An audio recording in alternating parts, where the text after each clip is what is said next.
that if people continue to flout the rules about not going out and not social distancing in parks and public places, that the right to exercise outdoors might be withdrawn.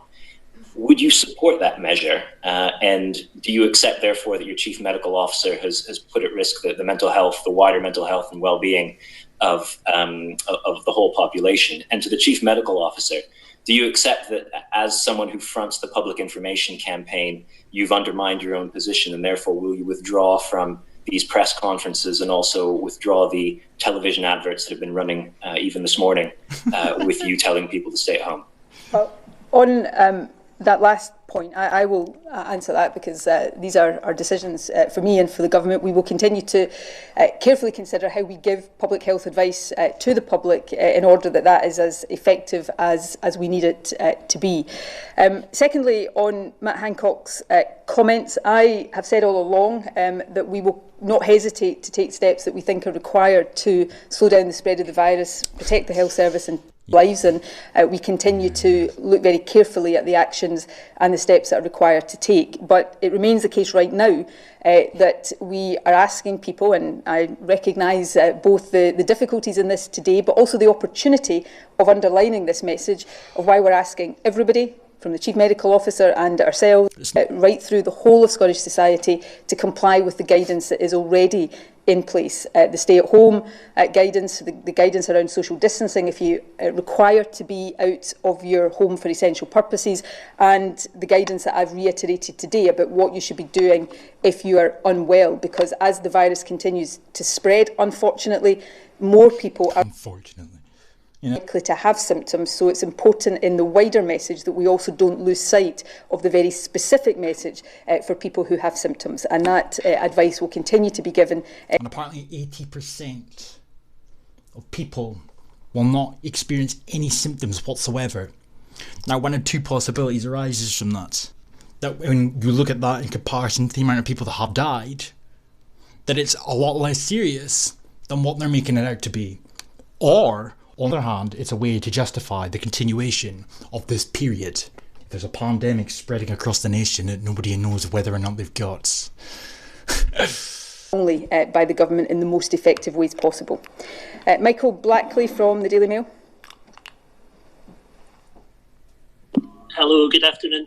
First Minister, do you believe that lives have been put at risk by the actions of the Chief Medical Officer? And do you agree with the Scottish Police Federation that their job has become a bit harder by what has happened yesterday? Well, I think the Chief Medical Officer acted wrongly. She thinks... I didn't get fined though, did she? She acted wrongly and has said that, as she said also, and I've repeated, I'm not saying this to take away from the fact that what she did was a mistake, but complied with social distancing guidance at all times. But nevertheless, she shouldn't have been there, and But she was there. And there are a few questions that spring to mind as far as I'm concerned. We're expected to take the things that she says seriously, and we're expected to believe that she's in the position she's in because she knows things that we don't know. Kind of like the climate gurus are supposed to know things that if we knew ourselves, we'd be on board with what they want to do.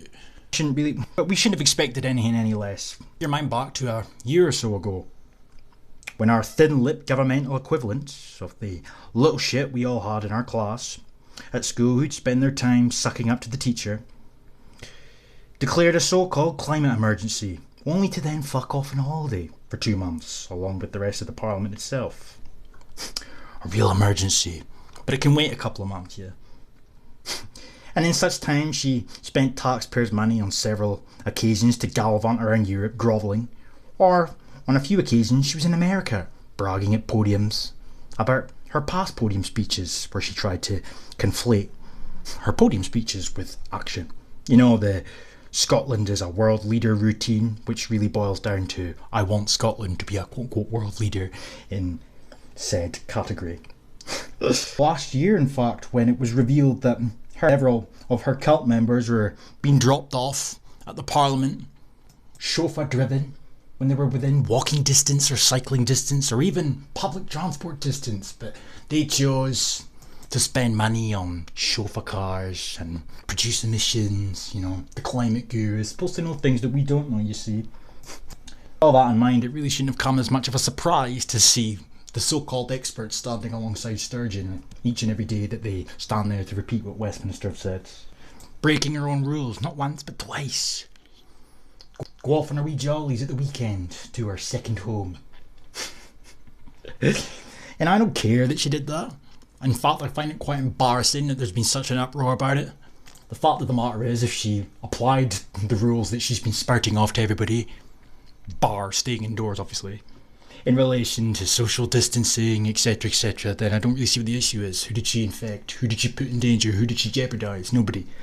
But the underlying issue, as far as I'm concerned, is the fact that we're expected to believe she knows something that we don't. Meaning, of course, that we're expected to believe that the advice and whatnot that she has been spewing out at her podium alongside Thin Lips is all on the basis of her taking this seriously. Now, it doesn't really sound to me as if she was taking it that seriously. She was prepared to fuck off out. We all have to stay indoors unless it's essential. But the woman spouting off the advice doesn't think that that's necessary. Why is that? Recognise that. In terms of the statement from the Scottish Police Federation, I think you heard the Chief Medical Officer herself say that she apologised to the police and to NHS colleagues for having made their job more difficult. And oh yeah, so difficult. Elsewhere in the world, the CDC has told hospitals to list the COVID-19 as the cause of death, even if it's just assumed to have caused or contributed to a death, without the requirement of lab tests. And you might think this is an article that's pumping out fake news or whatnot, because the same methodology has now been applied in Scotland. First Minister, can I just clarify those extra details that you're hoping to give on deaths from next week? Is that going to follow the template that England has been releasing since yesterday, i.e. on sort of date, age group and region? And also, can I just clarify on the daily deaths, is that hospital deaths only, or is it now including community deaths? The Chief Medical Officer will come in if I get any of the detail of this wrong. The deaths are deaths with a confirmed laboratory diagnosis of COVID-19, regardless of setting. But I think the likelihood is most of them are hospital deaths. From next week, we will also in our COVID-19, regardless of setting. But I think the likelihood is most of them are hospital deaths.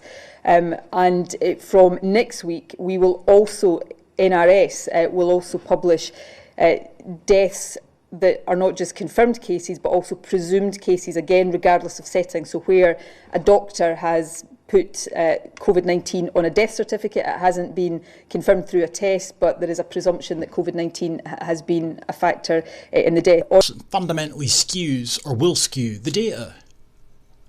Because not only it was flawed to begin with anyway, because people that were dying from other issues but were confirmed to have this virus were being confirmed as the virus killing them.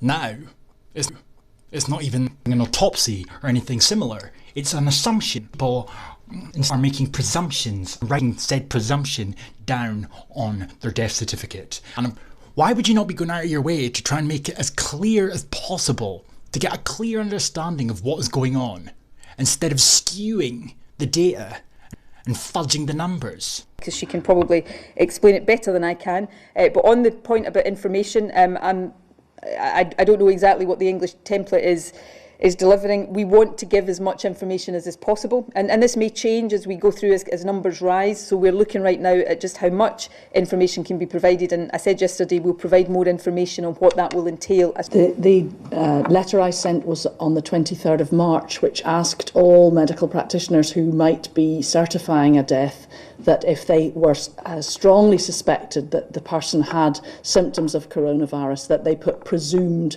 COVID-19 on that death certificate. So those symptoms of the coronavirus are not unique to the coronavirus. So again, we're talking about presumptions here. You know that it was that killed them and not pneumonia. How do you know that they've got it? By NRS from next week. The question about the detailed breakdown, as you know, I have been very, very careful for absolutely justifiable reasons that we do not breach patient confidentiality. So I would expect that we will have a breakdown, we would have gender, we will also be able to have some more detail about where the death. Their age, no? And there are very low numbers, so I could imagine in some of our smaller health boards, if there was any suspicion that people could be identified because we were breaking down something that would be more detailed, we will still not give those numbers because of confidentiality reasons. That would be able to be published without breaching any patient confidentiality and obviously respecting the families of those who have sadly died. I'm sure the families of the deceased are just beside themselves with the idea of having absolutely no idea what really killed their loved one, because the Scottish Government have made it so that their certificate is merely based, that their certificate states their cause of death is a fucking assumption.